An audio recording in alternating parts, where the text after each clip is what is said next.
সিঙ্গাপুরের নাগরিকত্ব ও আন্তর্জাতিক বিনিয়োগ চুক্তিকে ঢাল হিসেবে ব্যবহার করে বাংলাদেশ ব্যাংকের বিরুদ্ধে ভীতি প্রদর্শনমূলক প্রচারণার অভিযোগে ব্যবস্থা নেয়ার হুমকি দিয়েছে এস আলম গ্রুপ।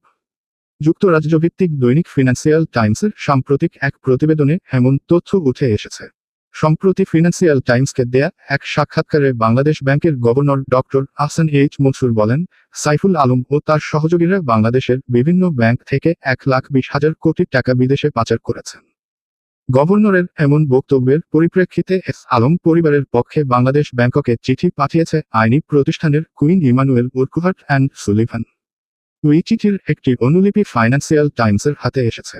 গভর্নরের ওই মন্তব্যকে ভীতি প্রদর্শনমূলক হিসেবে আখ্যা দিয়ে চিঠিতে বলা হয়েছে, এস আলম গোষ্ঠীর বিরুদ্ধে এসব অভিযোগ ভুল ও মানহানিকর। এ বিষয়ে তারা বাংলাদেশের বিরুদ্ধে একটি আন্তর্জাতিক সালিসি প্রক্রিয়া শুরু করতে পারেন। তবে এ বিষয়ে জানতে চাইলে কেন্দ্রীয় ব্যাংকের সংশ্লিষ্ট কর্মকর্তা কোনো মন্তব্য করতে রাজি হননি। বাংলাদেশ ব্যাংক সূত্র জানায়, বাংলাদেশের আইন মেনে বিদেশে বিনিয়োগের কোনো অনুমোদন সাইফুল আলম নেননি। দেশের যে কয়েকটা প্রতিষ্ঠানের বিদেশে বৈধভাবে বিনিয়োগ করেছে, সেই তালিকায় সাইফুল আলমের নাম নেই।